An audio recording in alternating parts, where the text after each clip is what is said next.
Machiavelli production.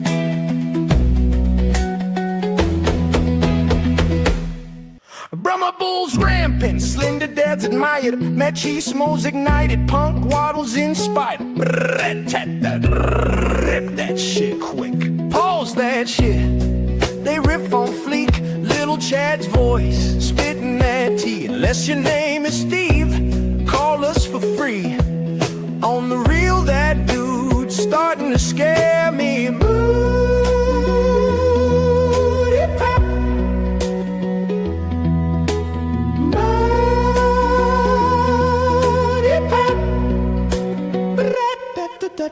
Oh, an ink is here somewhere. Oh man, Cool Ranch Dick would be delicious. It throws me off every time. What's up, everybody? It is MADePAP. We are the YouTube. Wait, what? Hold on.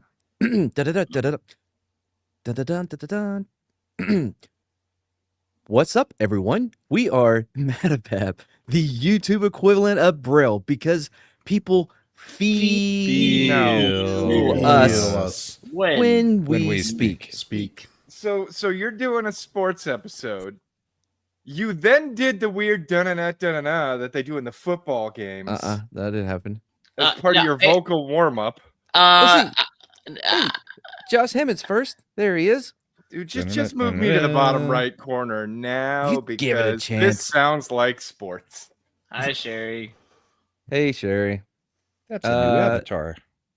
Deeple101 says, ahoy, all. Boosh, hello, nerds. This is so scary. Boosh. I just don't like it. It's so scary.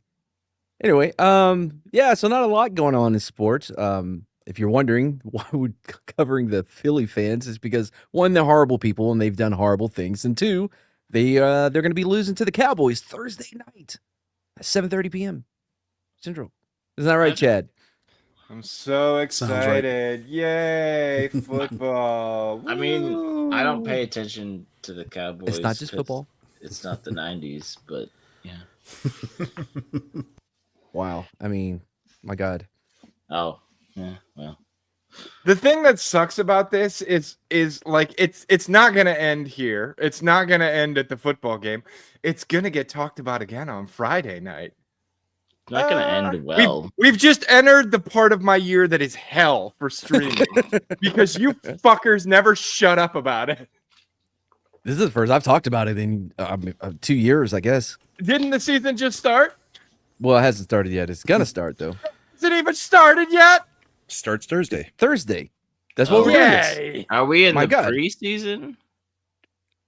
The season starts on Thursday. We're out of the preseason. Oh, and the season starts Thursday. This is such the wrong panel for this, but all right, we're gonna soldier on because I'm trying to get as much of it out of your system as possible so that I don't have to deal with it on Friday. You're trying to milk Mad? Yeah. What am I, a fucking matador? I read not this a matador. book over the weekend. Minotaur. Minotaur. What am I, a minotaur? Not a matador. I don't know. I keep getting those mixed up. I did that the other night. Anyway. Well, we got a lot of mailbag we got to get through.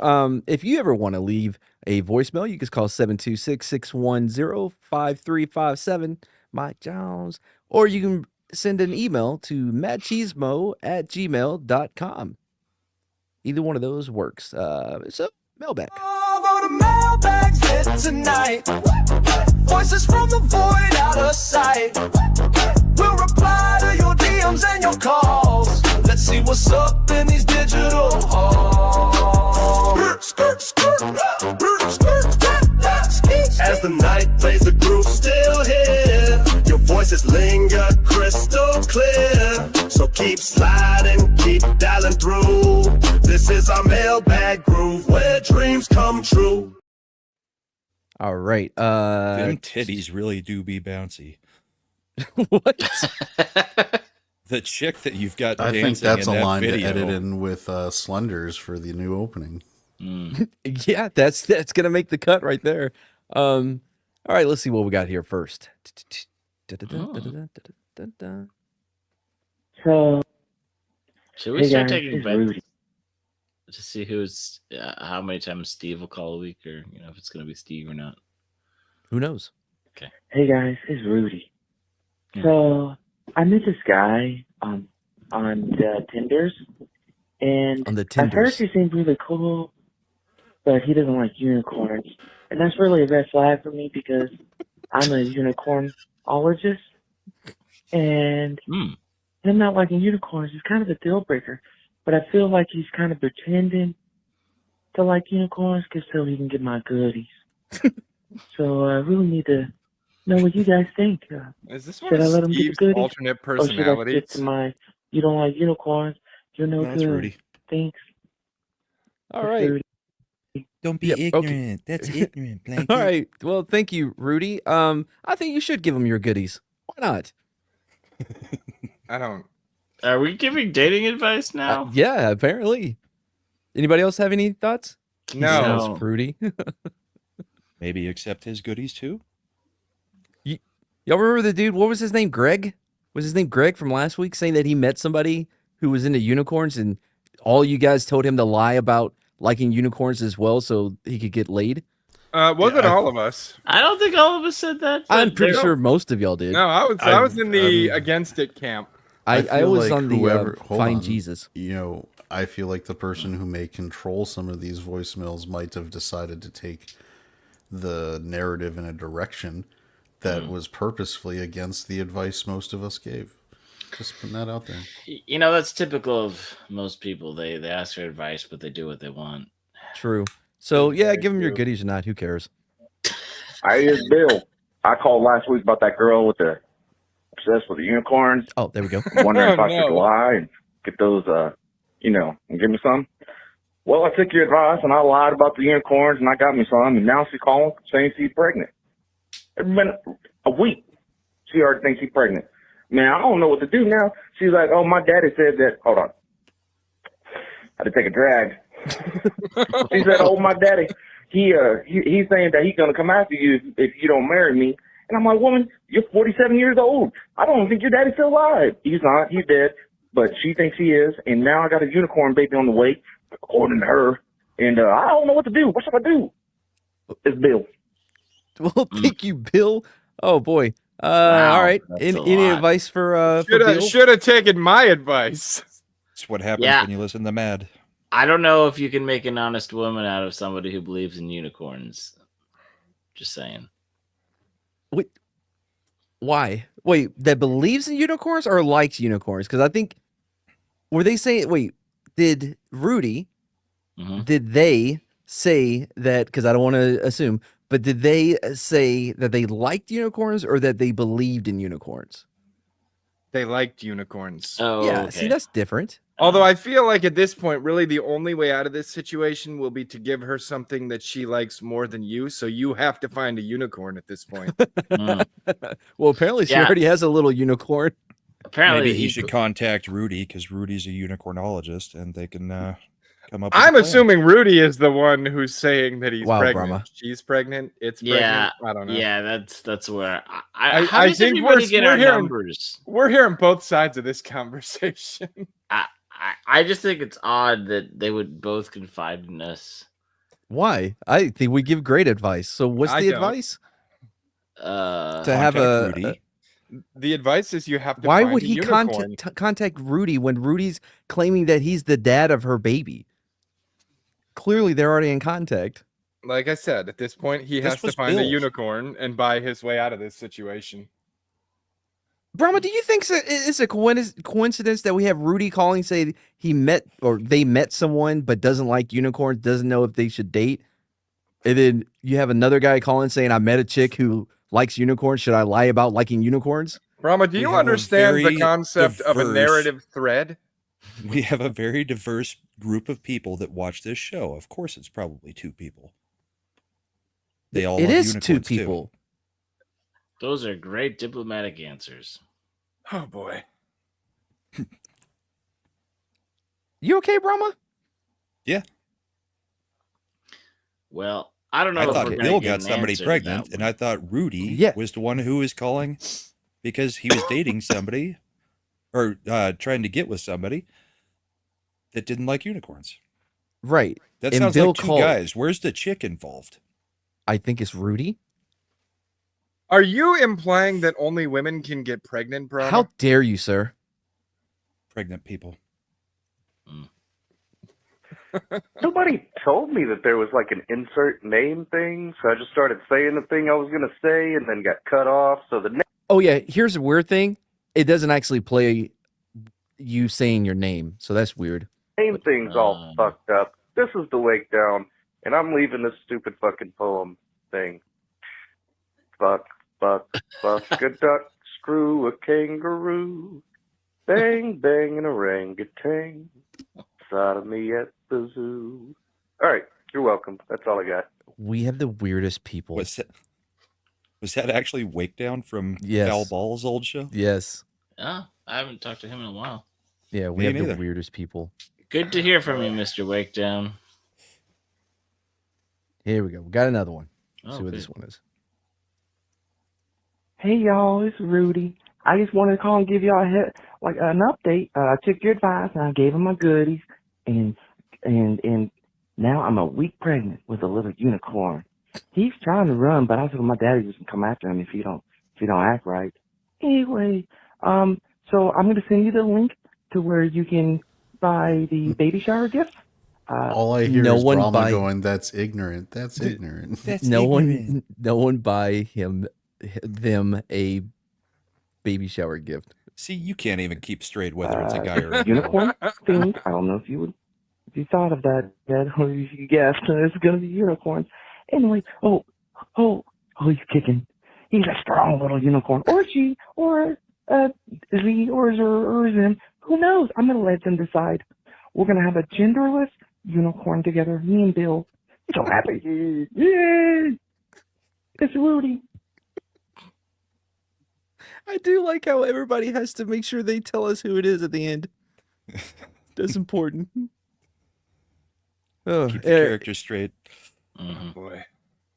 all right. Continuity is important. So last week, if anybody remembers, I forgot who it was, talking something about his ankle. I don't remember the whole story, but something about his ankle does something weird and has it on YouTube. So I had the YouTube video. Oh, yeah. That it pops? Yeah, or some shit. So I do remember this. Yeah. So we're doing silly body things that you can do with your body. I have what I think is, it's real hard to good angle on this. A sock I and think a I have sandal? I don't even give a shit what this guy has to say at this point. I think it's Fuck for off. demonstration purposes yeah, without Yeah. getting foot fetishists involved. Yeah, I True. feel like he's trying to protect the innocent and the. Then Yeah. just wear a sock. but the floor's dirty. Might be part of the here. bit. Look, Mad was only watching this because I of can that. pop them. I haven't seen it yet. It's the same on both sides. They're audible pops. I didn't hear any. I They heard don't it. do hear anything that? other than be I heard audible that. I pops. heard it. But can you do that? Wait, what did he On this, do? I think I have extra tendons right He here. pops his feet. He's flexing and it pops the tendons. I can pop them. Is that what that sound Same is? on both Yes. sides. Yeah. Although you can't, there's no way to Audible- independently test this audible because the pops. way he's holding the camera, he could They easily don't be do anything making other than popping be sounds audible with pops, his hands. But Yeah. can you do that? This is the artist, Yeah. also known as Carlos Fish. I get what you're saying, Chad, but why would you fake that? Who would Also claim true. to be that which they are not? Like, Who the oh fuck- man, I'm gonna fake that I can pop my ankles. I'll be in Hollywood in no time. Yeah. By the way, There's no advantage to that. Useful skills. 23 of life. million short views can't be wrong. Matt is in no feet. I'm not a foot guy. I don't like freak out about feet, but it's not no. Mm. You know what I mean? The Like, amount of stuttering that just happened says Mad's He's into like, feet. Yeah, I I'm- mean, Mad is like, is I'm not is a it the feet. I feet? don't look at Brie Larson's thumb toe and get very Oh. excited. Is it the Dude. feet or is it the brie toe cheese? what the fuck? Seymour What about has a that problem other with cheese? Brie Larson. I think I we can't talk wait. about it every episode. What's it called? Smeg. No. Hold on, real quick. I Before can't he, wait Oh, for that's the Lovely other kind Sherry of to send you cheese. Brie Right, Larson sorry. feet pictures with God, smegma no. worked in. By the way, somebody gets subscribed named Brahmatar. Yeah, that's Elagabalus. I don't know what that means. You've seen him in multiple chats, including your own. I didn't Yeah, hear but what you he said. can't pronounce that name, let alone remember it. Elagabalus. And speaking Yep. of, Yeah. Bree's got okay feet. Just That is the Minotaur from the cover of the book, isn't it? Yes. is it? Yes. Yes, He was it on is. chat Friday Oh, night. we got a Then he celebrity. immediately created Yeah. Brahmatar. I saw him I- on Sunday. Like, I running want around. to give me and Slender credit because the Ascendant Art podcast was the tip of the spear for that story blowing up on shows over the next 3 days. Oh, I brought it up on. Did it really? I brought it up on Zach's. It came up on Flashcast. It came up on Zach's. It came up on George the Giant Slayer. Then I brought it up last night on comics. Dude, We talked everybody's about it a stealing little our bit on Kool-Aid. Sunday night. You might too. even say our show is like the YouTuber's YouTube show. We definitely are the YouTubers at this Anyways, point. if you want to I leave can't a believe Matt didn't voicemail, kick you. just call 726-610-5357. Or if you want to leave a complaint, comment, a good job, you can email us at madcheesemo@gmail.com.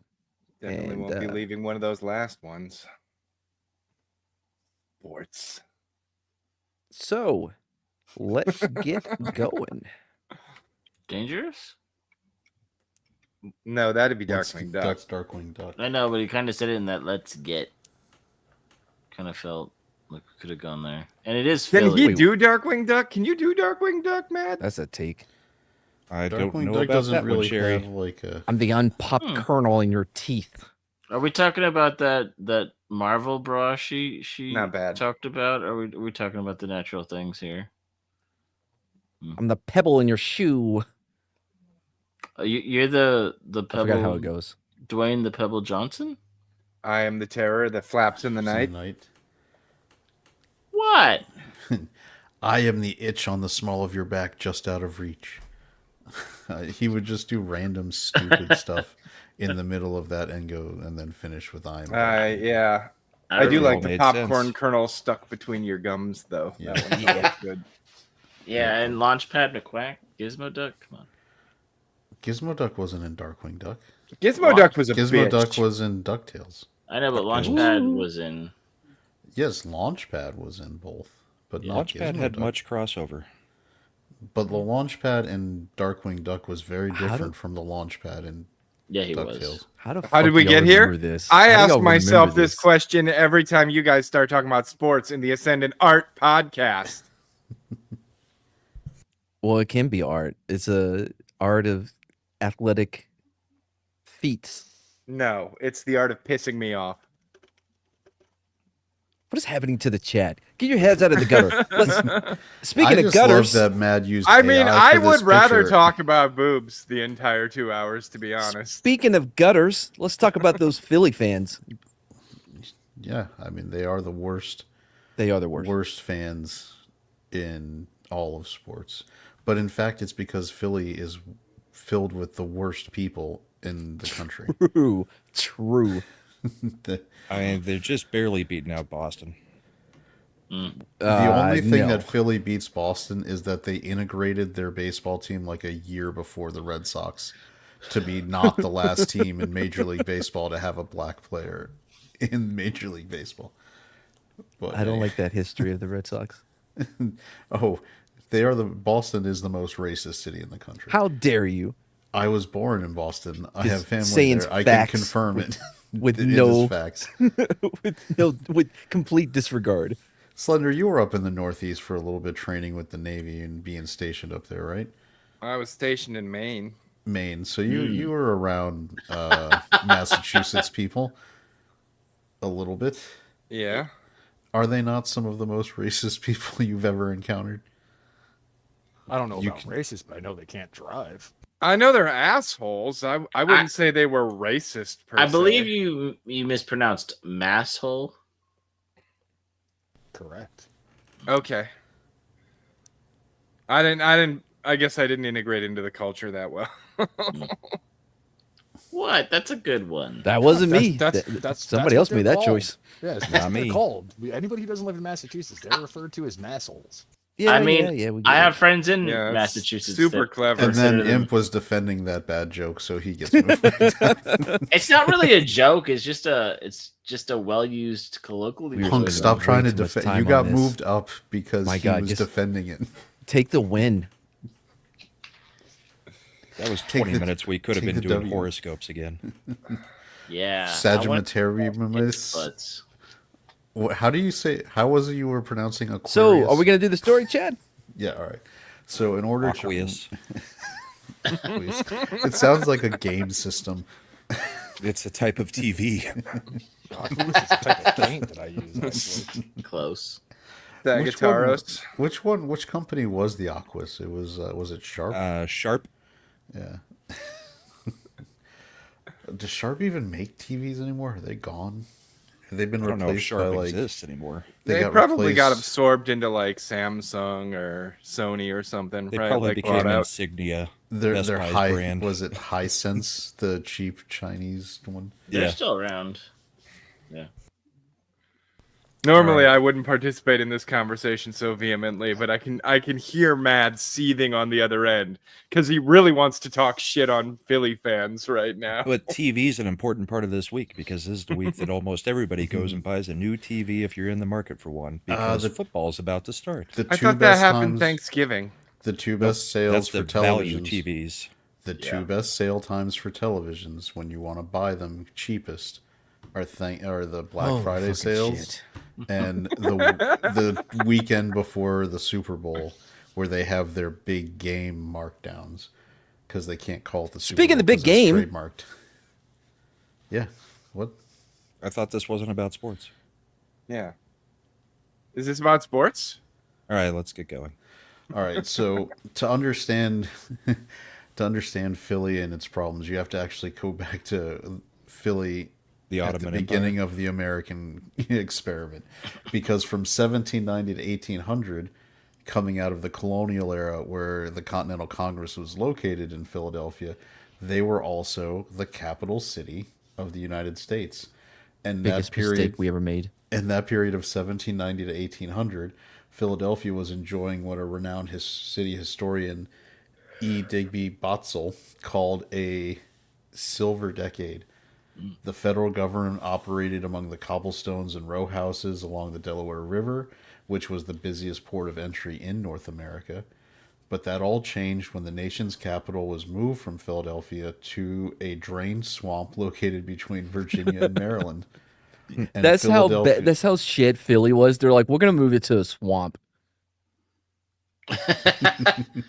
And Philadelphia had now missed its first opportunity to actually be a center of power in the new nation.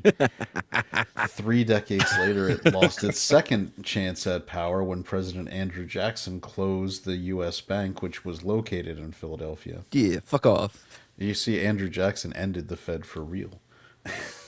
Shortly thereafter, the center of the young nation's high finances migrated to New York City. Indeed, for generations, Philadelphia was not even considered a destination of note. American journalist and editor H.L. Mencken called Philadelphia a well-lit cemetery. Well, it was the city of brotherly love, right? Shit, when? We're about to get to that because It sounds pretty gay, huh? For over a century, the city was run by secular political bosses who never thought outside their own interests, and many residents, based on their Quaker heritage, Eric K for $9 says, "Does this thing work today?" For some of us. Some of us. Only one of us has to have it up because it's his stream elements. No, I meant like this thing because it's not working for Slender. Oh, is that what it was referenced to? Yep. Okay. What? So, Thanks for that. Thanks, All Eric. right. So, I don't. What are you talking about? I don't get it. Stuff. So, So many residents Were we happy- talking in like the philosophical sense, like this topic isn't working for me? Yeah, the, give it a the chance. meta angle. So most residents were happy to live in quiet based on their See, I Quaker was right. heritage, Stuff. which is where the brotherly love comes from, Punkwaddle, because they're a Quaker ancested people. Ew. Did you say ancested or incested? Ancested. Infested. Philadelphia was suffocated by the equality of Quaker philosophy. Lawyers, financiers, and industrialists in Philadelphia amassed large personal fortunes and lived in comfort, but shunned fame and power. I mean, this doesn't exactly make them sound bad. We're going to get to the part where they're complete assholes later. I already don't like them. While the Kennedys in Boston gave the nation a president and 2 senators, Philadelphia has never sent anyone to the White House. The closest we got was a pudding-brained man from Delaware. Until recently, the city had not even produced a governor of Pennsylvania for 100 years. Jesus. Philly's like the capital of Pennsylvania? Is that what Philadelphia is? Isn't it the capital? No, it is not the capital. They can't even be the capital? I don't know. No, the largest They're city is capital of not the nation, nor automatically of their own state. I don't know. Maybe it's you know. just too close Do to you know Jersey. what is the? Do you know what the capital of Pennsylvania is, Matt? Let's do some geography. Well, clearly, since I said Philly isn't the capital. Wait, so I guess what? Pittsburgh? Nope. Greenwich? Nope. Nope. I know 2 cities in Pennsylvania. I'll give you a hint. It is the name of the city includes the name of one of the people who ran for president last election, and it's not Trump. Harrisburg? Harrisburg Yes. is the capital. I got of it. Pennsylvania. Fuck off, punk.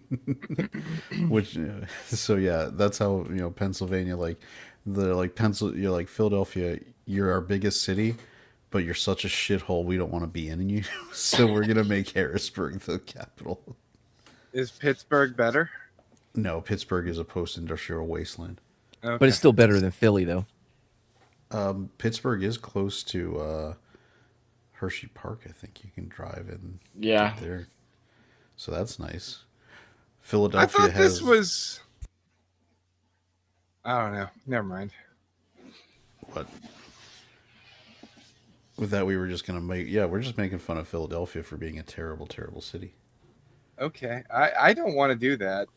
We might have fans in Philadelphia. I mean, I hope we haven't- don't. I haven't seen Courtney show up yet, so okay, there's 2 things about Philly that I have enjoyed eating, and that was the cheesesteaks and. Can we do the grammar of that? There's 2 things about Philly I have enjoyed eating. Yeah. Were either of them Cool Ranch flavored? No, but I did get the whiz on my Philly cheesesteak. the height? What? So the height of their culinary experience, Slender, is the authentic Philly cheesesteaks aren't authentic unless you get cheese whiz. cheese on them. whiz. Oh, I got news cheese for topping. you. Whether they have That's cheese gross. whiz on them or not, they're greasy and disgusting. They Yeah. can be if they're in Philly, You are but if you get them in completely wrong. Texas, they're really good. The guy who. Cheesesteaks are great. No, The- they're terrible. But the other thing Good about one. Philly is the guy who is acclaimed to have invented the Stromboli. His restaurant's right near the airport and right near the hotel I stayed at a couple of times. So, I mean, I enjoyed the Stromboli. Fuck Stromboli. It is bullshit calzone. Yeah. Is all Stromboli is. It's a pizza pocket roll. I mean, What do you think calzone is? A calzone is basically a pizza folded in half. Yeah. Yeah. Let's be So honest. Is it one dry though? No, guys, it's different. So this is basically if you take a pizza and you fold it. Yeah, that's the calzone. Stromboli is like a pizza pocket. It's What's Oh, the so you fucking take a difference? little extra time pinching the ends together? Who fucking cares? So Punk is saying, look, bagel bites are not bagel pizza. They're smaller. So that's totally different. All right, Why are we stop. highlighting like that? Stop. I'm not doing it. I'm not doing it. I'm not doing it either. So I'd do nothing. who is doing that? Slender. It's Slender. I'm really not. I'm not either. I don't What know the what's fuck going is on. happening? StreamYard's is doing some weird I got a stuff today. different freaking screen highlighted, so it's not Yeah. me. I'm in the chat bar on the Oh. other show. You know what? or the Okay, other well, version of that's the- me. That was me. Was that your elbow? So- Where was your no. elbow, Matt? No, it was my elbow. My keyboard is on the stool, and my leg was on it. I fixed it. We can go on. No need to highlight. Now what that happened. we've all had seizures. Yeah. I love how you sat there for 2 minutes and were like, "It's not me." Because Not me. it wasn't me. It You was. weren't even checking. I So- was Apparently checking. I would never then send a apparently he screenshot went of back our into private the- chat. Okay, I Then sent apparently he went screenshot. back into the exact same position because it started doing it again. He shifts, right. it stops. Go on with Philly. So, when the federal government built I-95 running north and south, connecting Florida all the way to Maine, Philadelphia was merely a detour. In fact, a Russian journalist visiting the Philadelphia Inquirer editorial board years ago marveled at the fact that there was no highway linking Philadelphia and New York City directly. The subtle feeling of inferiority seemed to become a self-fulfilling prophecy. While New York built skyscrapers, Philadelphia planners refused for decades to allow any buildings taller than the cap on Billy Penn's head, the statue atop City Hall. So, while New York City had Babe Ruth and Mickey Mantle and all those World Series, 27 and counting, the Phillies were a doormat with no sports franchise in all of North America losing more games during the 20th century than the Phillies. No one lost more games than Philly. I mean, they did actually end up winning they've won 2 World Series at this point. I don't see the relevance of that. But I About the mean, consistent behavior. That Yep. just made their fans bigger dicks. yeah, they won in 1980 and 2008. No sports. The NFL franchise, the Eagles, had never won a Super Bowl until the New England Patriots gave it away twice. Well, Patriots once, the Chiefs another time. The NBA team, the 76ers, have won 3 championships since they moved to the city in 1863. The last one being 1983. That can't be right. The NBA didn't exist in 1863. Bro, if it says 18, it may have Seems been like fake news. 1963. The NBA wasn't around in 18. Basketball wasn't around in 1863. I I don't know mean, why you're that's- googling it.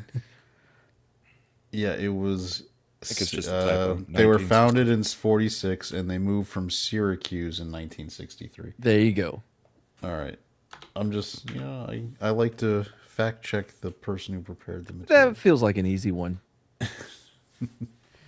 Here's a real highlight. The NHL team, the Philadelphia Flyers, while the city's most successful franchise in terms of championships, earned the nickname the Broad Street Bullies in the 70s due to their use of intimidation and fighting to win. Their terrible behavior has gone down in history and was even featured on a Simpsons Treehouse of Horrors, where they were the jury for the devil.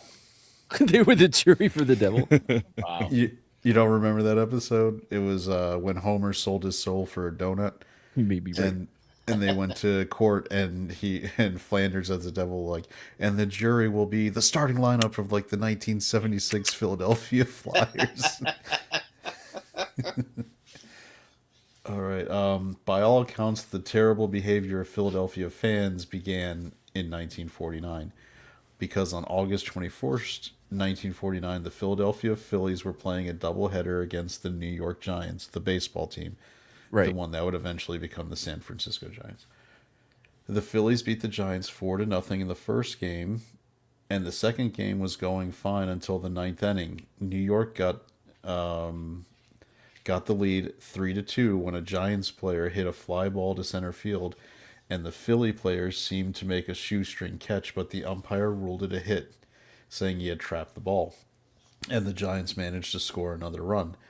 The center fielder would say it was an obvious catch, and the Phillies were furious. Arguments broke out on the field between the players and umpires, but meanwhile in the stands, fans were completely losing it. Losing it.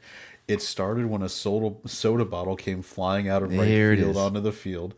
Then from left field stands, everyone determined why not, and they started winging all the bottles they had. Within seconds, the field was being bombarded by glass bottles from everywhere. The crowd of over 19,000 was throwing bottles, vegetables, and cans, whatever they had. Real quick, who I the can fuck understand goes? the bottles. Who goes to a Cans and game? vegetables. Who goes to the game with vegetables? Like, oh, we're going to the game today. Bill, make sure you bring the your God damn it, Chiquita banana. Chiquita. yeah. Tomatoes, potatoes. Make sure you, I got these. I just plucked these oranges off of the tree. Can't wait to bring it. It's gonna go great with this lettuce. Hey, I don't like that call. Well, we may get hungry in the middle of the game. Make sure you got your tin of pork and beans. So, Mad, okay, to be fair, it was the 1940s. It was a doubleheader. People were bringing boxed lunches. That's You know what? It does make sense that Philly fans are so like they're gonna throw anything. Like the thing that they throw from their lunch is the vegetables because they're gross people who don't eat their veggies. Of course, they're gonna throw that. There's nothing wrong with not eating veggies. I know. So the public address announcer came on to warn the fans that if the attack did not stop, the next game for the Phillies would also be called a forfeit. Did that calm them down? No, he was immediately drowned out by boos and calls by the fans, and they continued to toss anything they could get their hands on. Finally, a cheer erupted. We're talking about baseball slender. So when this cheer erupted when somebody threw a small child onto the field. No, an overripe tomato hitting chief umpire Al Barlick right in the head. Called it tomatoes. Seconds later, a bottle whizzed past the neck of another umpire, Lee Bolifant. Barlick signaled the forfeit, and the umpires ran off the field. And after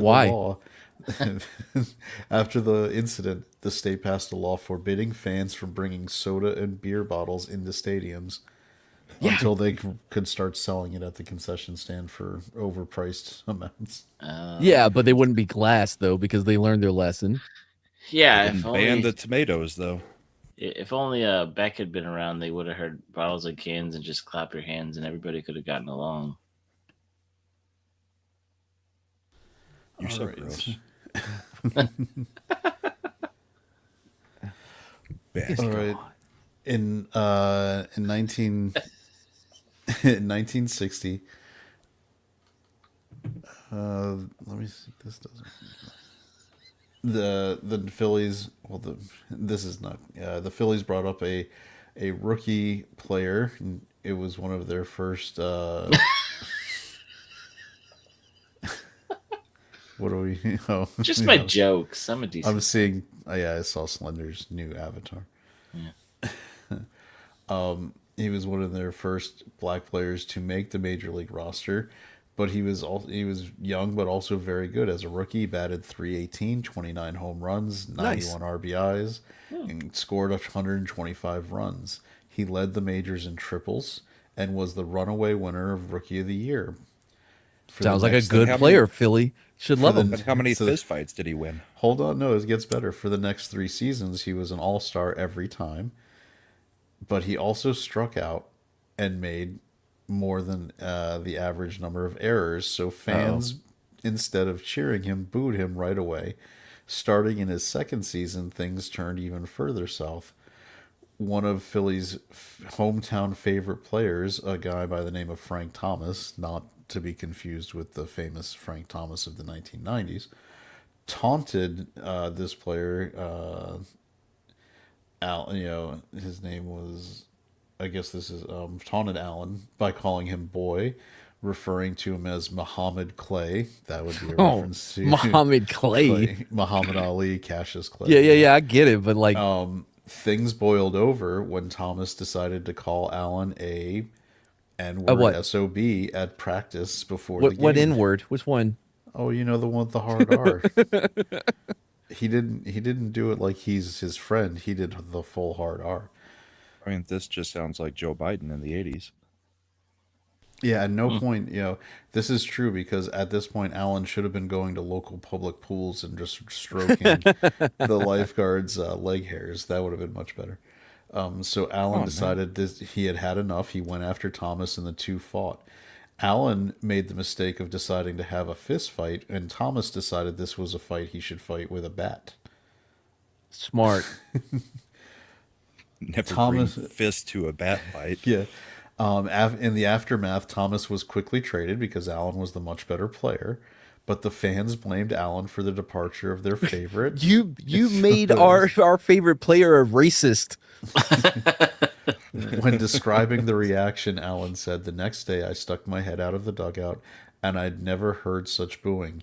People yelled and with the hard R and go back to South Street with the monkeys. Fans began throwing batteries, pennies, fruit, and garbage at him from the stand. He plays for their team and is the best player on their team." An all-star for multiple years. Oh. And it turns into the Coliseum every time he comes For the out rest on of the his career in Philadelphia, he had to wear a batting helmet while playing the field to protect himself from the constant stream of projectiles. Eventually, it broke him down, and he started coming late to games and practices, missing flights, and showing up drunk. Well, that just seems like bad work ethic.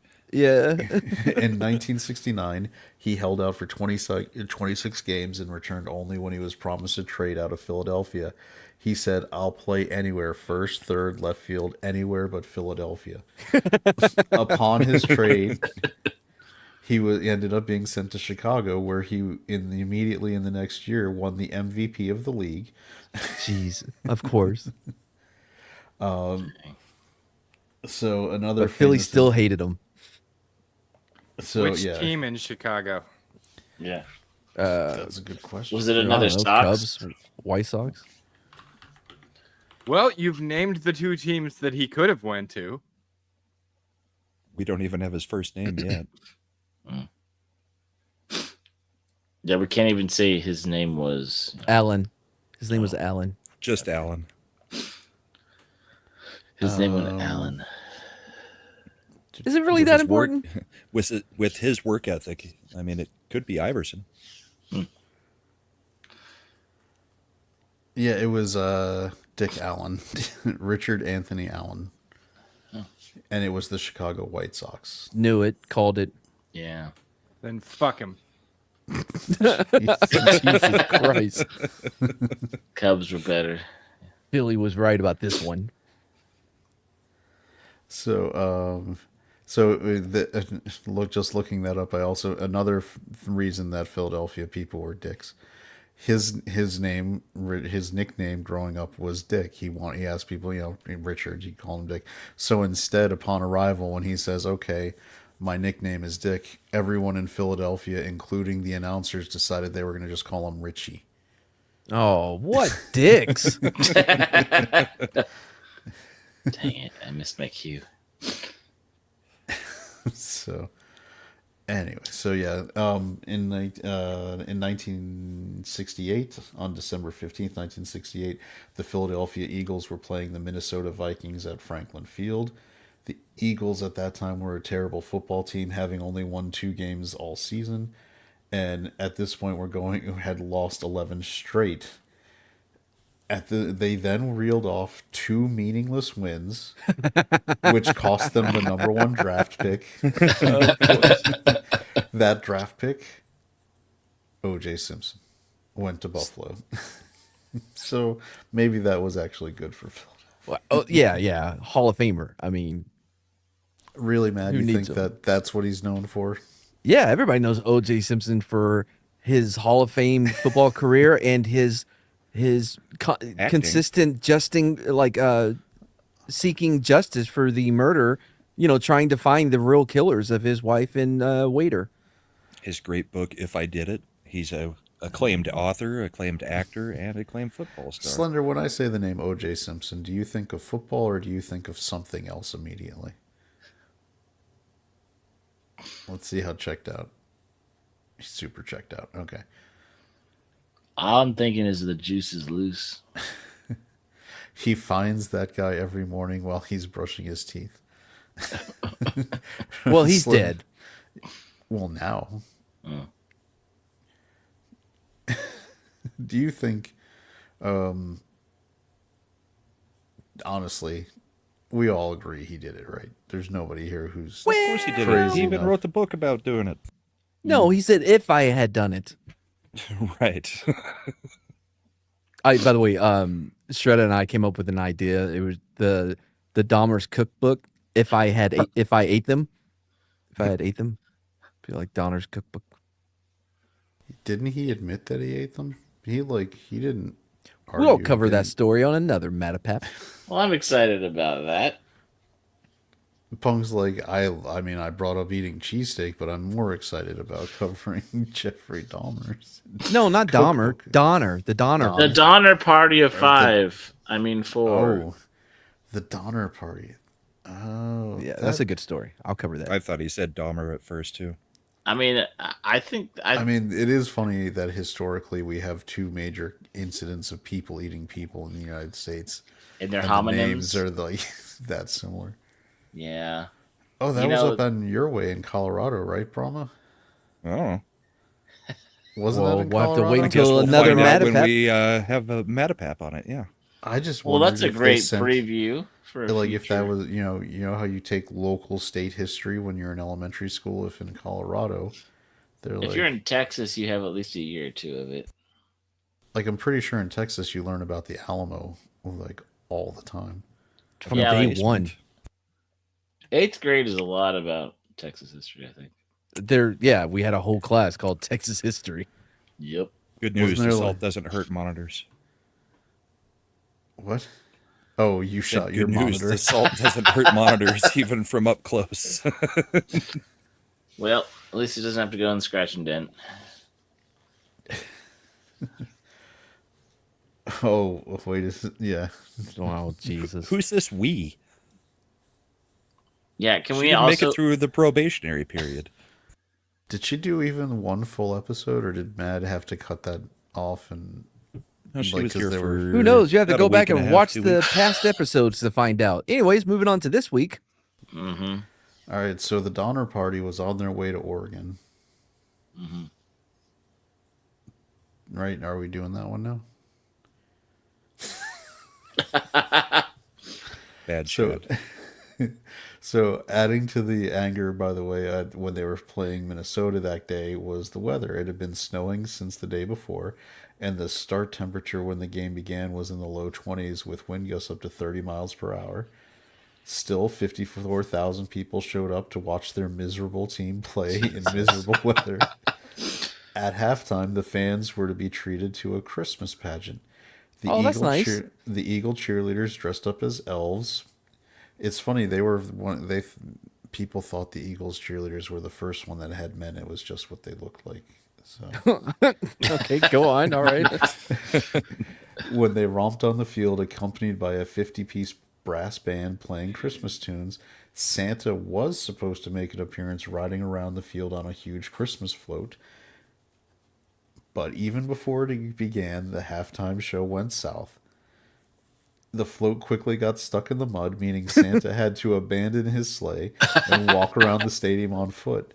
Worse, the Santa that they had hired was nowhere to be found, having been prevented from making it to the stadium due to the weather, and as rumor had it, because he'd gotten too drunk. Of course.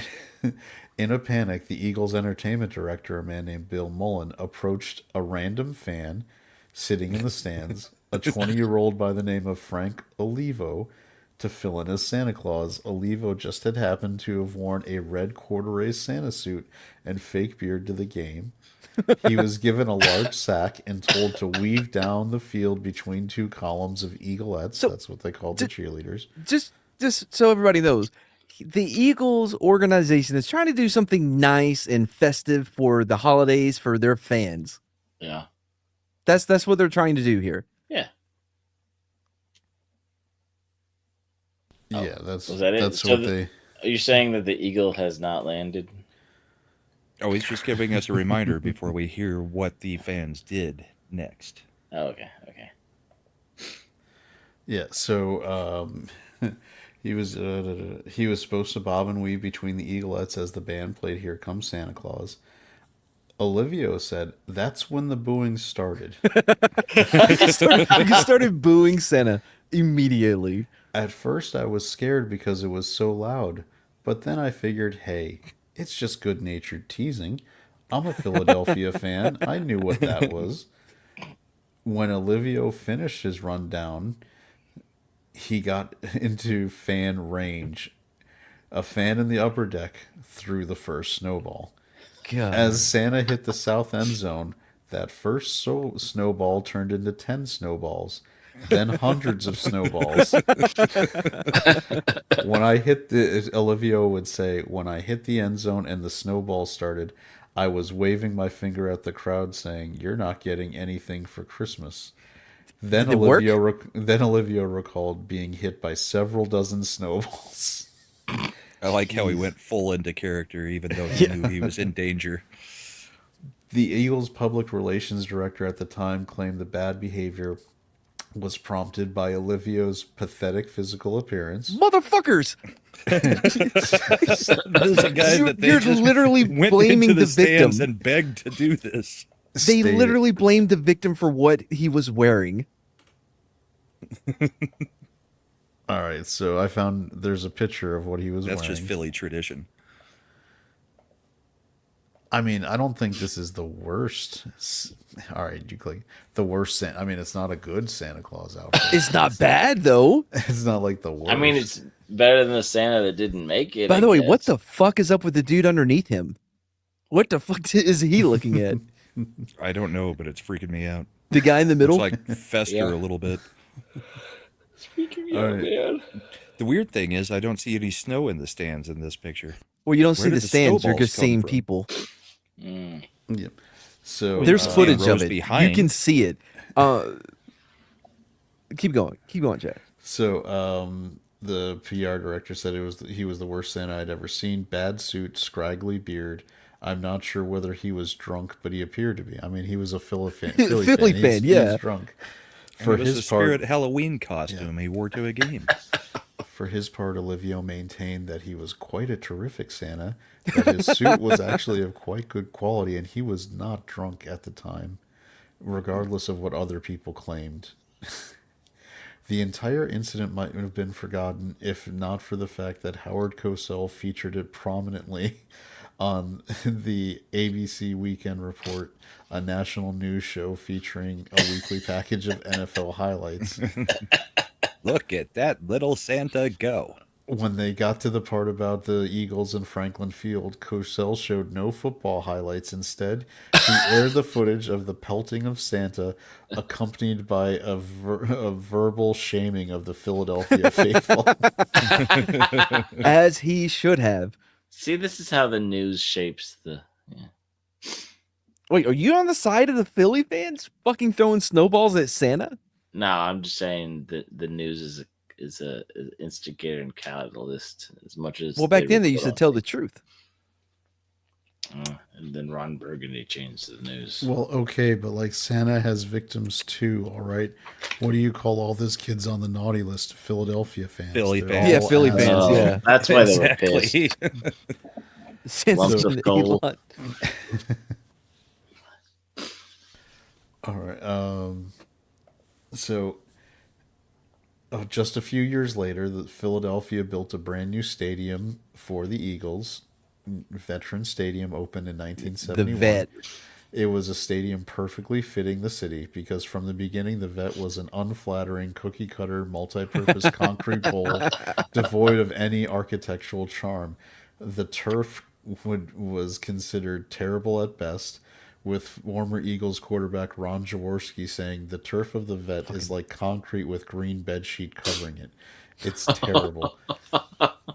Veteran Stadium was known for some other attributes too, including rats running through the team's weight room, deafening acoustics, dank and cramped locker rooms, leaky pipes, a cat who once fell through a ceiling while chasing mice onto the desk of an assistant coach.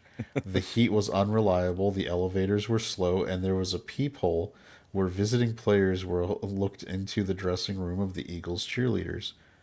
So they had one good thing. No, because even then, again, they look like men.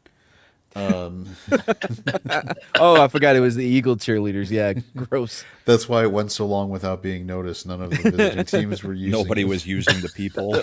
They would take one peek, like, oh no, no, no. The Philadelphia Phillies third baseman Mike Schmidt once described the stadium as having what he said was a quote-unquote cat stink. A cat stink? It may have been due to all the stray cats living in the stadium due to the large rat population they were able to eat. So the Australian did. They were like, how do we get rid of all these rats? Well, let's introduce cats. Oh, no, now we're overran by cats. Well, now we got to introduce dogs. Oh, great, now there's all these dogs. Now we need a dog catcher. So when John Gruden became the Eagles offensive coordinator in 1995, John Gruden of fame for following Brahma Bull on that's X. well before he started following me. Yep. He wondered aloud why there were so many cats, recently recalling, I was told the cats were there to get rid of the rats. The crown jewel of this monstrosity was the 700 level and its horrific occupants. The 700 level lay at the very upper bowl of the stadium and was comprised of the worst and therefore cheapest seats in the stadium. So the worst, cheapest people would be there. Yeah, the nosebleeds. The men and women who sat there were also notoriously the most wild, crazy, worst fans in the NFL. Well, they saved all their money from buying the tickets so that they could buy more liquor. In batteries. Jerry Longman described the 700 level as having a reputation for hostile taunting, fighting, public urination, and general strangeness. You have the reputation of public urinating, and strangeness. That's what you're known for. The 700 Nobody level wants to walk down 6 levels to get to the bathroom.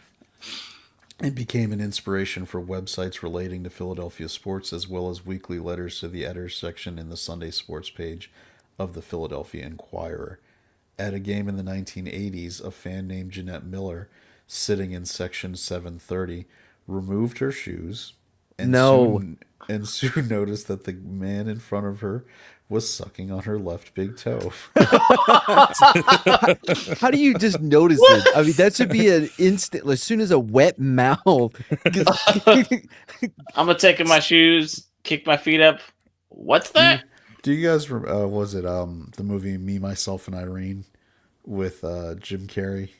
Yeah, I remember the movie. It would be like that part where he was passing the one girl who was breastfeeding. And all of a sudden she looks down and she just sees Jim Carrey there. Road Trip, when she's on the bus and Todd Phillips, the director or whatever, is the one that's like sucking on her toes. Yep, that's right. Or Euro Trip with the guy on the train where the lights keep going out. Mi scusi. Euro Trip, super underrated. That movie. Yeah, it is. It's fucking great. While at the same time, this isn't where I parked my car. Her friends who were attending the same game a few sections over noticed a person with a keg strategically hidden beneath a wheelchair.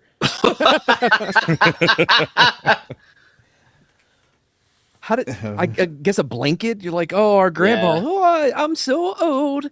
Yeah, how are you going to get it up to the 700th level? We'll figure it out. They just go up the ramps, Oh, no. Look at Slender. Oh, what the fuck, Slender? Well, if he's in a wheelchair, they aren't going off and doing keg stands. Are those your feet? I believe they are. Gross. That, or he's just got pictures of random people's feet on his computer, and that's even more worrisome. I don't know if you guys know this, but it takes approximately 1.7 seconds to Google feet. And your feet are on there? Yeah, my feet are on there. Those are my feet. They're on your screen. You guys are fucking retarded. Unsurprisingly, in 1997, a makeshift municipal court was opened in Veterans Stadium known as Eagles Court. This was Aren't you all done after condemned? this was done after a game against the San Francisco 49ers in which over 60 fights broke out in one game, with a Jesus. season ticket holder breaking an ankle trying to rescue a friend and flare guns being fired into the seats. Who the fuck brings a flare gun to a football game? The same people that bring a keg. Okay, good point. Yay. The very first fan to be taken before the Eagles court was a man obviously intoxicated who proceeded to throw up on the judge's bench. Of course. Municipal Judge Seamus P. McCaffrey, who presided over Eagles court, said, "Guys in bright green day-glow robes and silver hair, it's not my typical courtroom that you get used to in the city." But he's a Penalty. real judge. This He isn't is, yes. like a made-up judge. It's a real judge that has to on football days, game Yep. day. He has to be there to judge these fucking idiots. Guess how many other teams have a court in the bottom of their stadium? None. Most What don't have a about the- court, but they do have a jail. Is there a court in the basement of the Alamo? No. That was a Pee Wee Herman joke. I guess you didn't get it. Basement. There is no basement in the Alamo. It's very true. I've been there recently. All right, so penalties that Eagles fans could face included forcing offenders to give up their season tickets, paying fines up to $400, sitting in jail the rest of the game, or having to report back. They have to put them in timeout. Yeah, or having them report to courts for felony charges that were being. Where am I filed on the against them. docket? Is there a chance I'm going to make it out of here by halftime? Former NFL player Michael Strahan said, Fuck quote, him. "It's the only place." Hold on, let me reintroduce him. NFL single season sack record holder Michael Strahan, Get the fuck out of here. Hall of Famer Michael Strahan, Super Bowl champion Michael Strahan said, "It's the only place where the bus pulls up outside the stadium before the game, and you get the grandfather, the grandmother, the grandkids, and the kids, and everybody's flipping you off." Yeah, that feels like Philly. Also, Brett Favre laid down for him, but go on. Kind of felt Yeah. like Oakland back in the day, too. Yeah, I wonder if Micah will break that in Green Bay, but that's cool. Eagles Micah. safety, Micah. You know, yeah, Mr. Packer now. Eagles safety Brian Dawkins said he'd never forget the Monday night game when a bottle rocket soared out of the stands towards the field.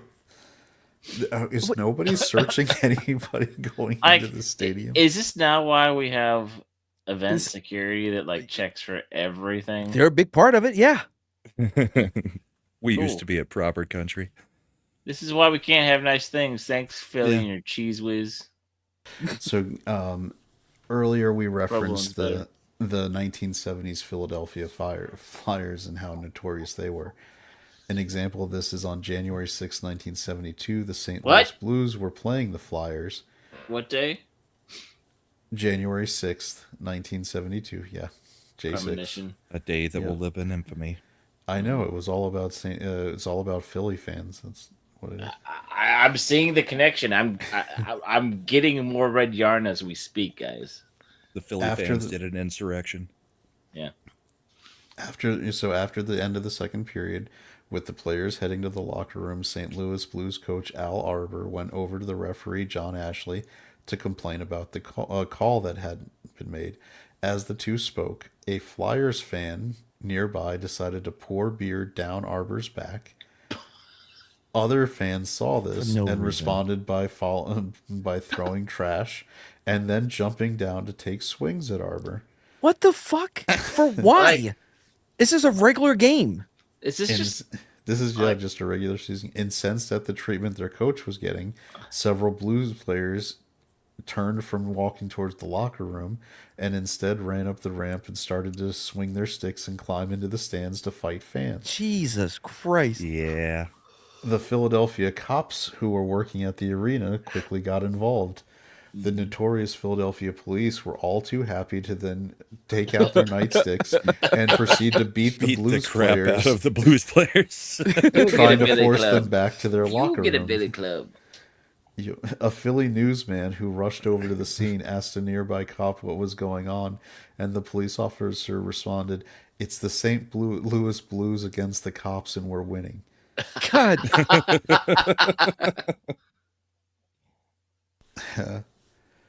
Yeah, I hate the Blues too.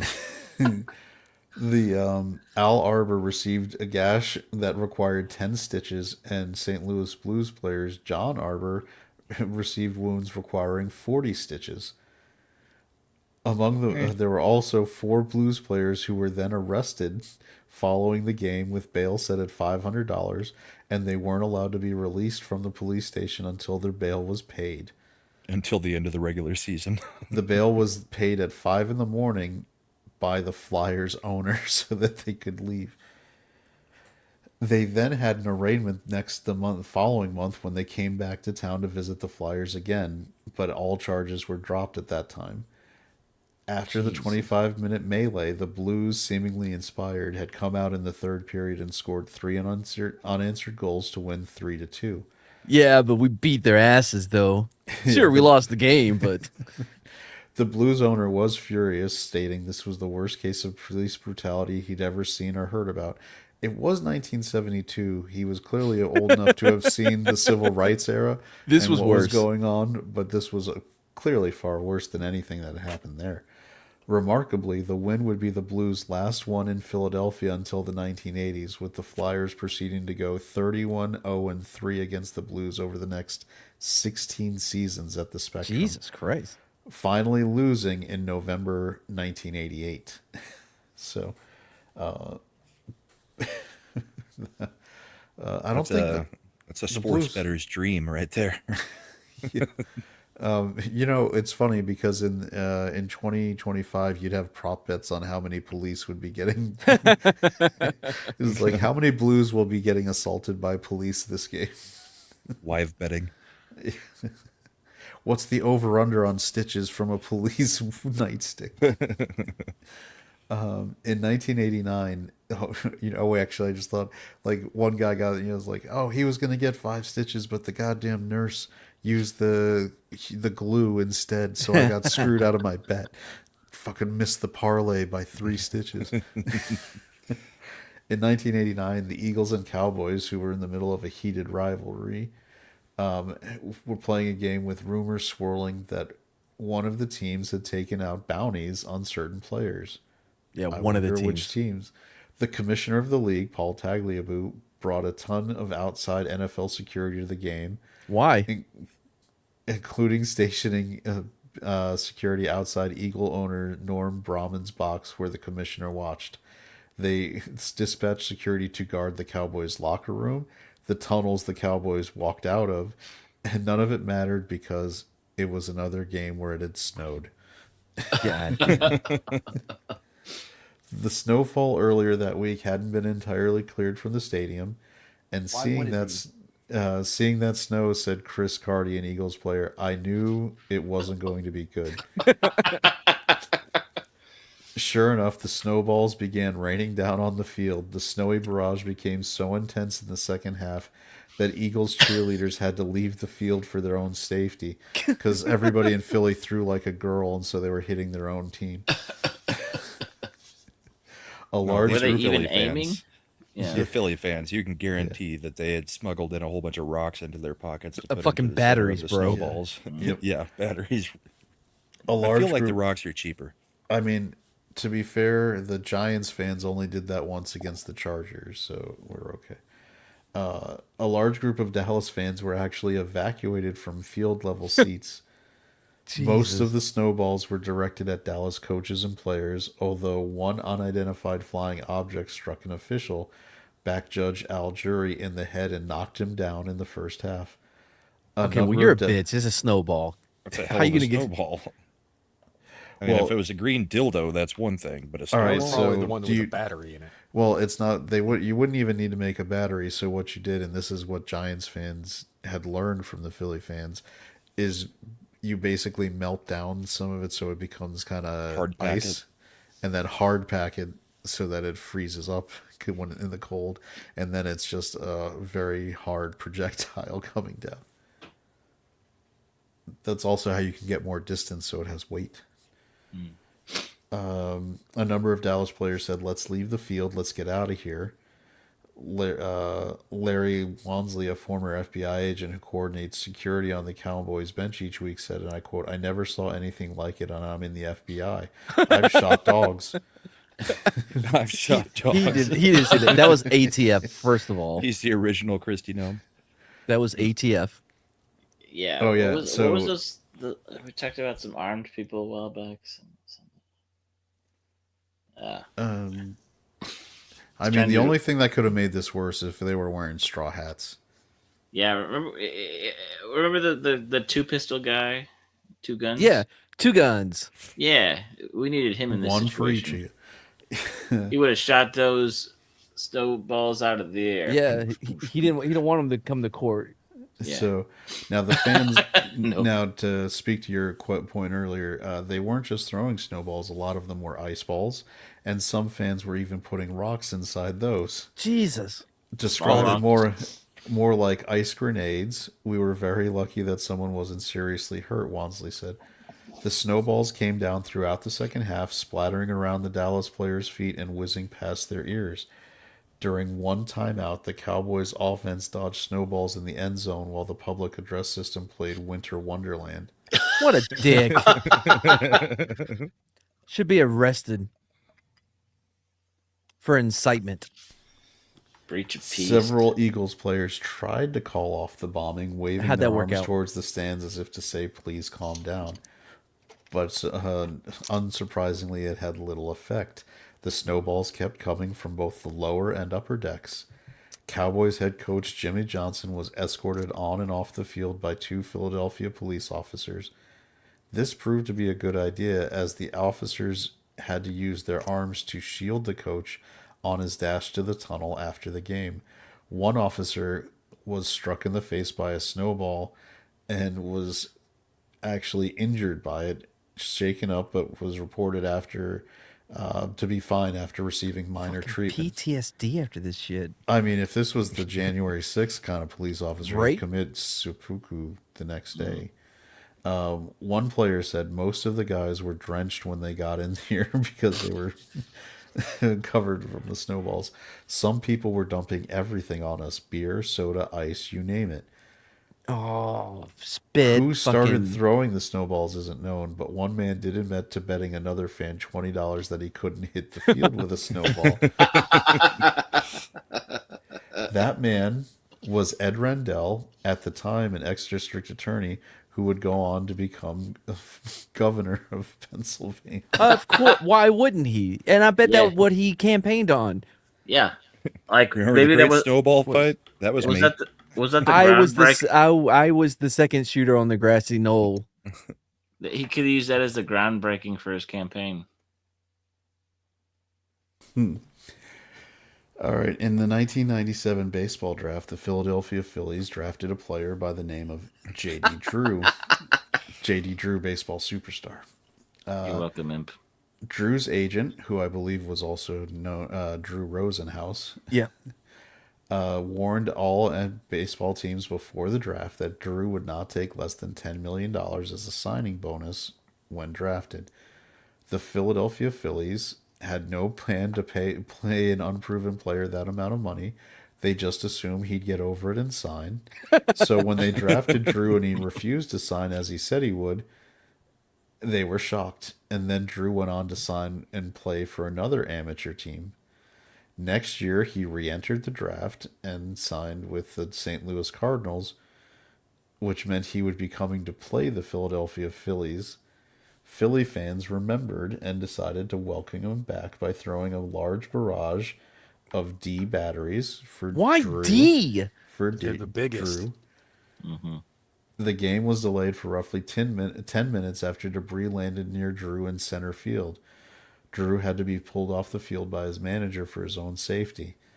On March 5th, 2001, when Drew was finally retiring, he didn't last long in Major League Baseball. Philadelphia Inquirer sports writer T.J. Furman suggested that his readers show their love for the then Red Sox outfielder J.D. Drew, who may retire at the end of the season. You'll only get one more chance to let J.D. know how you feel about him when the Sox come to town June 28th for interleague play. Get your D cells ready. That's incitement.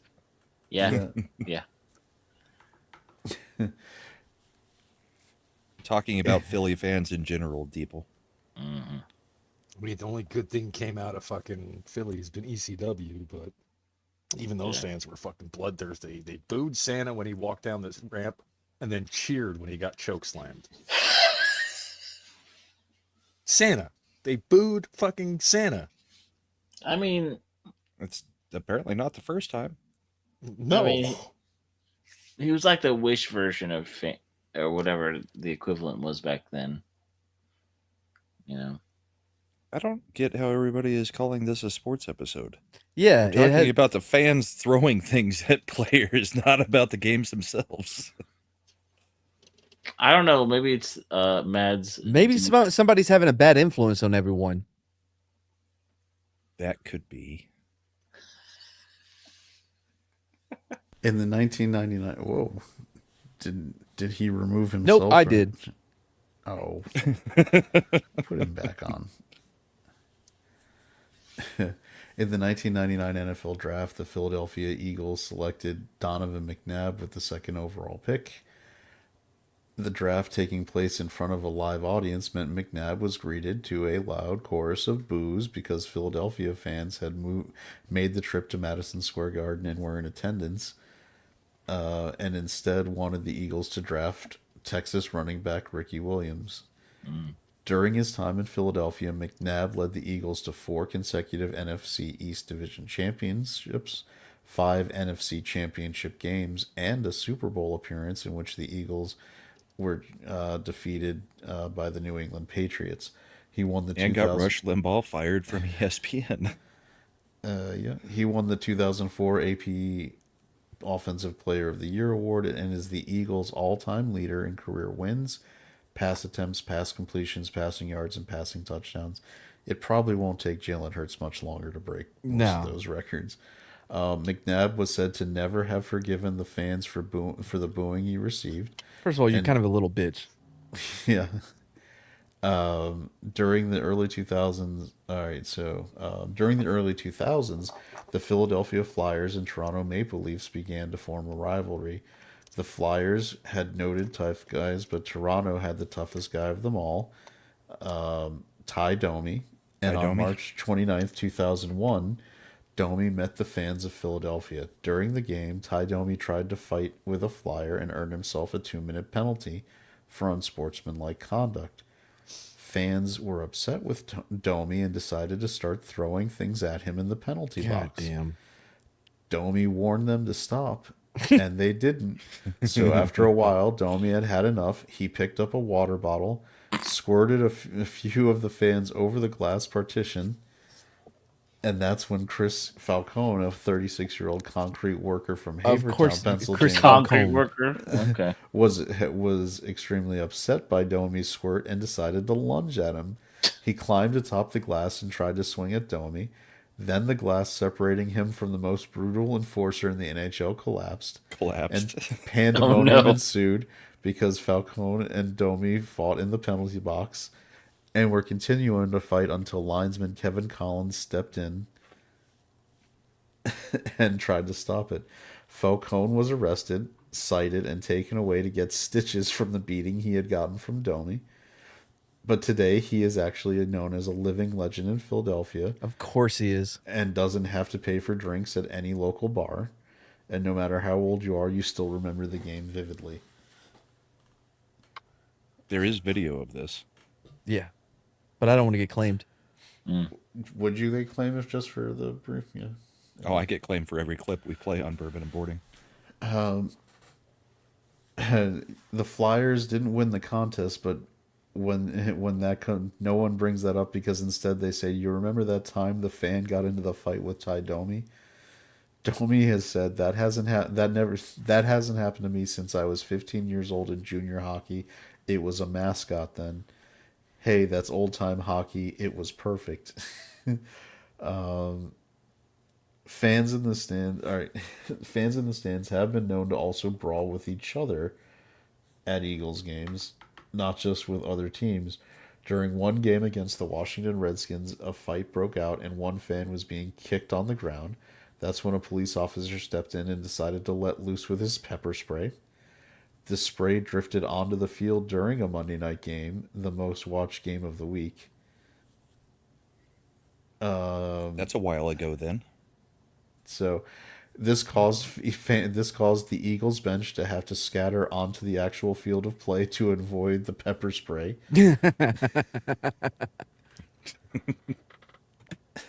That should happen more often. Players and fans in the stands had to hold their nose and cover their eyes as a national TV audience watched. The game was delayed 8 minutes until officials decided it was finally safe to play again. Oh, this is great.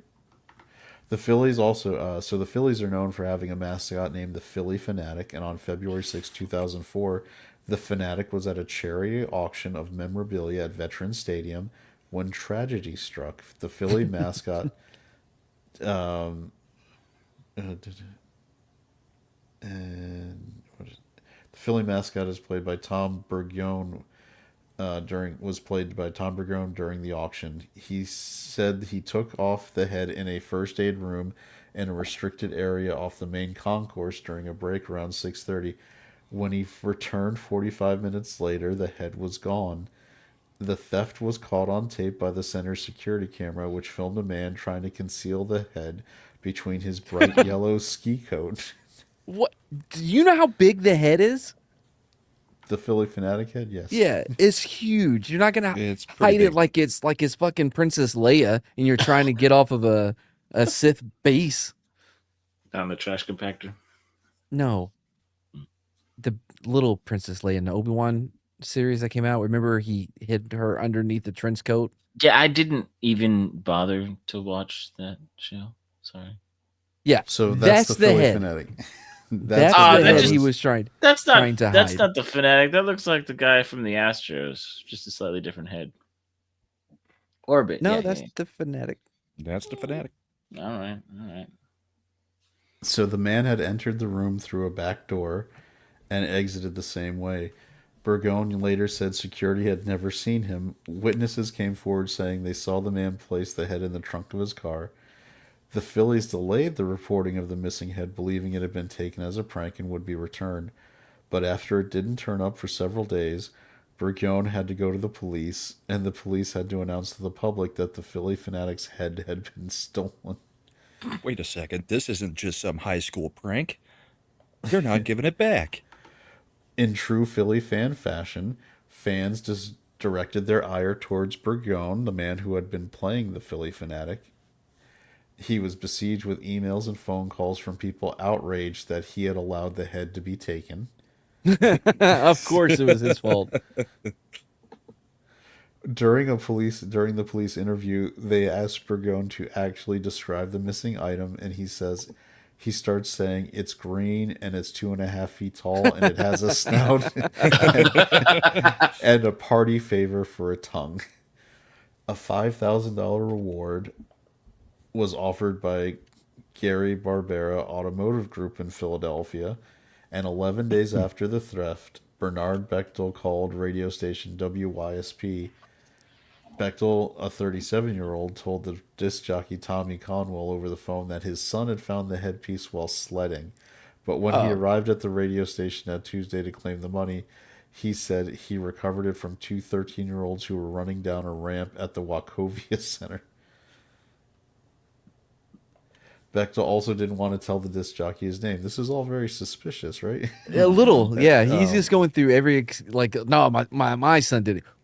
By my son, I mean these two 13-year-olds. I didn't know. I basically I'm a hero. I saved it. Yeah. So he had said he said he was from Conshohocken, which he mispronounced. I'm sure I just did too. Soon, 4 Philadelphia police officers arrived at the radio station. They had received a phone tip minutes before that the Fanatic's head was in the radio station building. Sergeant Stephen Billy would go on to say, that Philly Fanatic must be a lucky guy. I was 7 blocks away. Officers escorted Bechtel out of the building, and Sergeant Bellio retrieved the furry, squiggly-eyed head, which was stashed under the station's studio board. We got a real big trash bag and transported it back to the South Division, the sergeant said. Philly Sir, is this the head? Yeah. We're going to need you to come down to the station and identify the head. Yeah, he's a real detective. He's He's Bechtel like, test. He's like, what's in the box? What's in the box? You know, you beat me to it, Brahma.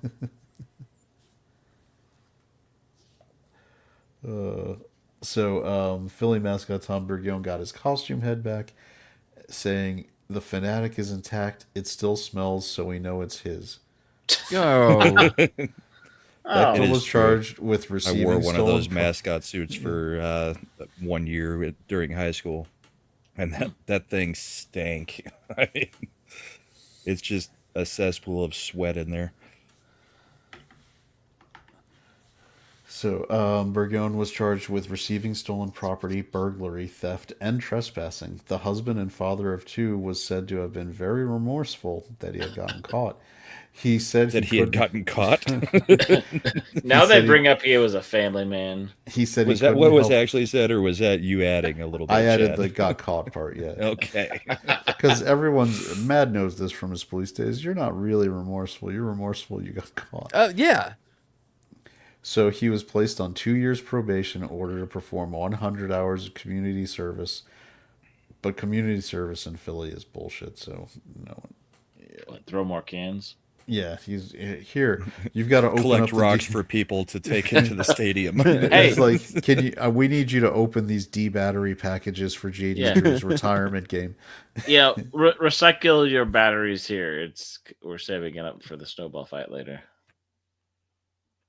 So in April 2010, at a Phillies game, 20-year-old Matthew Clemens of Cherry Hill, New Jersey, was sitting with a friend behind off-duty Easton Police Captain Michael Vangello and his daughters, aged 15 and 11. The 2 men were cursing up a storm and spitting, with some of their saliva hitting one of Vangello's daughters. Oh. The police captain was not amused. He complained to security, and Clemens' friend was ejected. A little while later, Clemens, who was still sitting in a seat, answered his cell phone saying, I need to do what I need to do. He then stuck his fingers down his throat and vomited on Vangello and his family. Why would you do... You're not being oppressed. This is not the violence. Well, this is the violence in the system, but I guess he gets like, because his bro got kicked out. He's like, look, I gotta revenge him. I gotta avenge my I've bro. been left with no choice. They might have been, bystanders and got caught in a, spittle, but this time it's personal, right? I yes, wish I'd I say could putting move you stomach down. acid on people is personal. Yeah. All right. Vangello said he tried to push his children safely behind him, and Clemens punched him in the face. So, in addition to throwing up on him and his family, when the guy was trying to protect his daughters from being vomited on, he took a sucker punch at him. 4 or 5 fans in the next section rushed to help. They held Clemens until police arrived, and someone punched Clemens in the face as he tried to break free. At the risk of making this more exciting, the last time I saw somebody throw up in the stands is because they were drinking a White Claw. I get that. I think it was more than just a White Claw at that point. Yeah, the game hadn't even started, and it wasn't even their seats. Yep, that's the joy of tailgating. Yeah, Clemens' mugshot famously showed him with one black eye that he had received somehow in the melee, and he was arrested and charged with assault, reckless endangerment, disorderly conduct, and related offenses, and was given $36,000 in bail to be able to be released. In court, he would later admit to purposefully throwing up on the family, but told the judge he was really sorry for his actions. I didn't know that would happen if I, you know what I mean? Yeah, if I stuck my fingers down my throat and looked at like aimed in their area.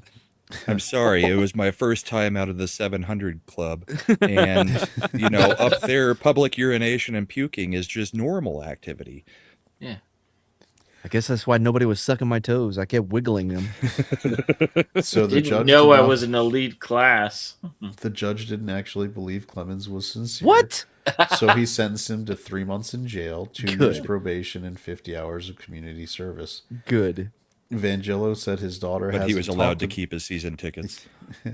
Vangelo said, well, did you notice he got less hours of community service than the guy who stole the Fanatics head? I did notice that, but yeah.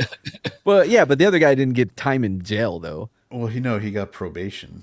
I mean, 3 months in jail. I would think the other guy got a little bit. Well, Vangelo said his daughter hasn't talked about what happened that night, but Why? has made it clear she doesn't want to go back to Citizens Bank Park. Or in Guys wanna go public. catch the game? No, never again. In October 2014, an incident occurred involving Sonny Frost Jr., a Vietnam vet and street musician known for Oh, playing no. music outside of the Phillies and Eagles home games. Oh, no. When he began using... So he is one of their own. These are all their own. So You oh, good. You could just basically sit anywhere, throw a snowball, and you could hit how many of their own? Mm-hmm. Yeah, that could have been better. No, I admit that was bad. Oh. Yeah. So Frost uses a motorized wheelchair because he lost one of his legs, and Only because you're trying. Well, I was try not to. And he had taken off his prosthetic leg during his performance. He was packing up his car to get going when a group of people danced around him. As he continued to sing, Frost Jr. said he was then approached by a woman in her 20s who was wearing Eagles gear. She jumped in my lap, Frost Jr. said. She gripped my leg, and I didn't even know it. I looked down, and she took it. Then she disappeared. Hey, Homegirl stole this Vietnam vet's prosthetic leg. Well, he filed a police report, and police searched for clues. And on Monday around 1 a.m., a subway conductor found the prosthetic leg on a train at the other end of the Broad Street line. Police reached out to Frost Jr. to return the leg. Reunited with his leg, Frost Jr. said he doesn't wish for the woman who snagged his leg to go to jail. He wants her to get help. Somebody needs to talk to her. She don't need to go to jail. What year was this? But my leg smells kind 22. of funky now. Yeah, the investigator said it appeared a total of 3 women actually took part in the leg heist. Because he says that when he was surrounded by people just dancing, I was thinking like shuck and jive, but if it was in towards that instance, it's probably more just doing something like the stanky leg. I was responding to an email. I hope that was good.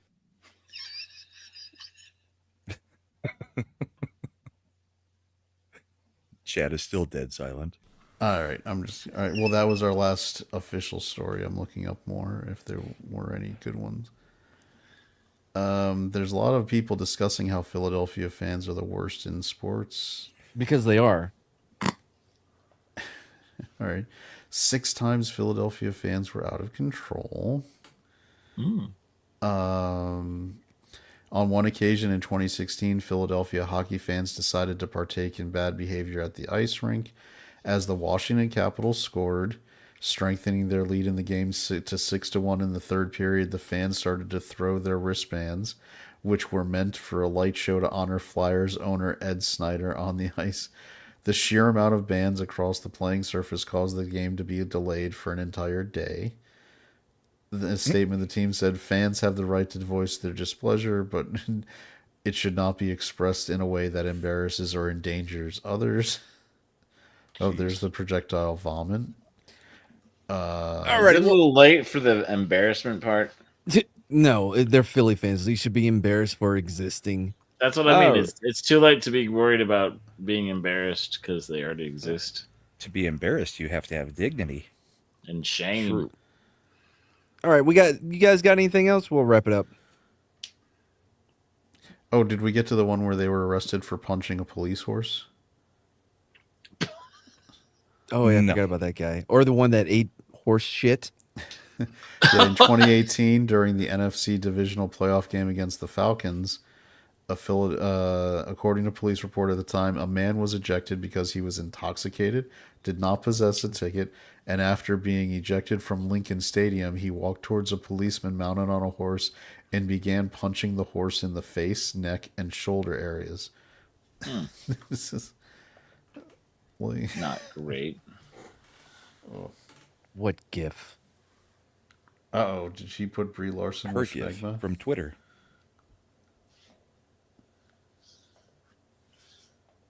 Are you looking? No, I did not show anyone it. I don't even.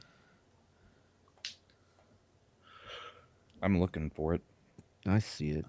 Oh, release the McCracken, put you in a... Yeah, I saw that too.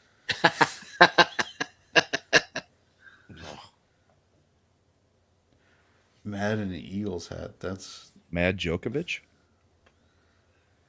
Oh, is that what this is? Is that what it means? Mad Djokovic? Yeah, it's your Oh, she face put your on face on Djokovic's Djokovic. body.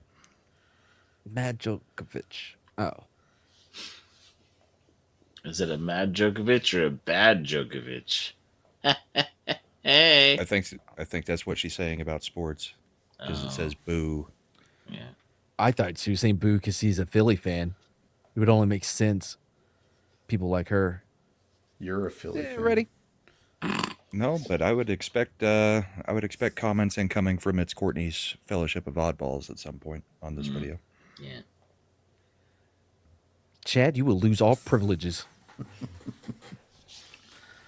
All right. I just Anybody got anything to but promote? It never happens.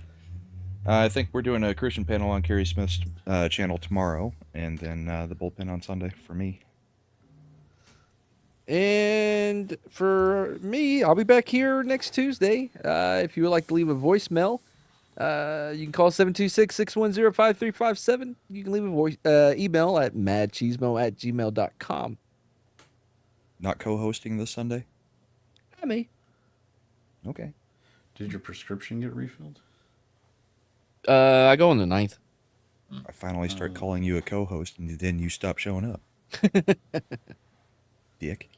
You know what I hear? You know, people who are consistently inconsistent, you know, they make the world go round. Mad makes it a crazy mad world. I try my best. Anyway, I guess that's it for us. If we don't see you back here, we'll see you way up there. If you're not being beamed up. Being beamed down. Because people don't... I don't know why. Salacious. Because we're the YouTube equivalent of Braille. People feel as... I think it's jealousy for the most part. Clearly. Because they can't... Seems likely. They can't throw batteries at us because it would just be throwing batteries at their own TV or computer screen. That would be Look, sad. Slender participated. Aw. No, that doesn't count. Bye, everybody. Night, everybody. Also, we may have another opening. It's now Mr. Kansas Law Dog. Law don't go around here. Savvy? Yeah. Yeah, that's real good, Law Dog, because law just don't go around here. Hey, law doggy, law don't go around here. And I say, hey, law doggy, law don't go around here. They keep on chasing me, raising me, been such a good time. Women and beer, yeah. We burn some bridges, bridges they fall. You're no daisy at all. They keep on calling me, want me to put it down. Oh baby, run to me, don't go, don't burn this town down. I want you to know it's over.